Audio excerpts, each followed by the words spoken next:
Épisode 5, le quotidien autour de l'eau. Le jour où l'eau est arrivée, il y a eu des manifestations qui ressemblent à des manifestations religieuses ou Gérard Prat, païennes d'ailleurs. 17 décembre 2012. Les gens qui se trempaient dans l'eau, les gens qui baptisaient les enfants, touchaient cette eau comme si c'était une eau miraculeuse.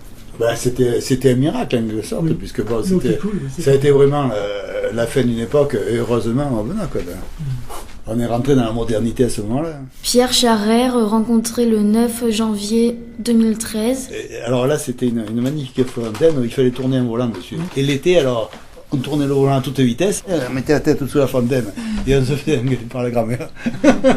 Ça gaspillait de l'eau, puis on risquait de prendre une congestion, la tête chaude et l'eau froide.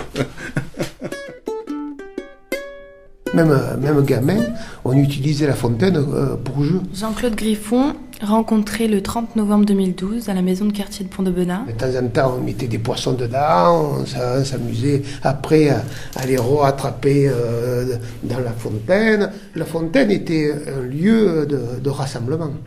On laissait nos vélos, puisqu'à l'époque, on pouvait laisser nos vélos, nos boules autour du champ de Mars.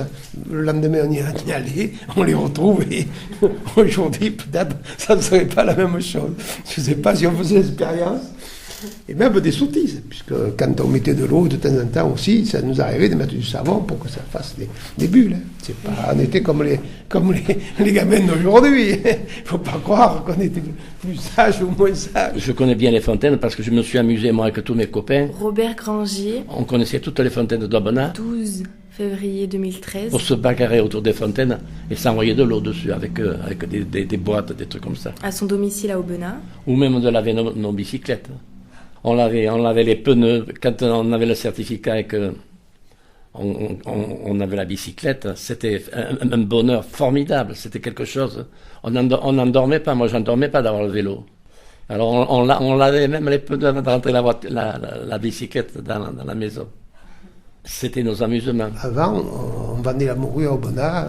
Il y avait des magasins dans le faubourg de Vernon, qui était Monsieur Perche, où tous les vendredis, on avait les morceaux de morue qui baignaient enfin, dans une bassine, et ils prenaient l'eau donc à la fontaine.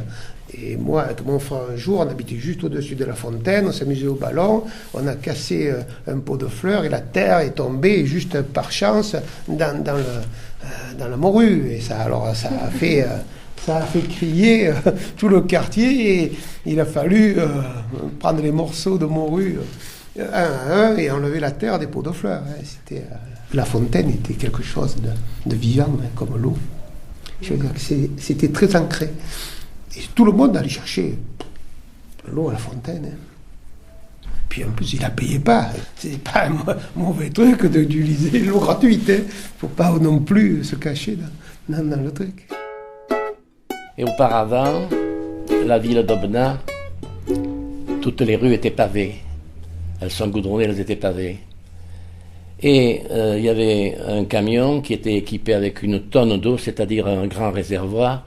Et on arrosait les rues pour donner de la fraîcheur aux gens le soir pour qu'ils prenaient le frais. Parce qu'il n'y avait pas de télévision, voyez-vous. La radio, il y en avait un petit peu. Mais les gens, le soir, à l'époque, avant-guerre, quand il faisait très beau, sortaient leurs chaises sur le trottoir et ils discutaient. Moi, mes parents en discutaient avec le charcutier, avec tout le monde. Ils faisaient des petits attroupements.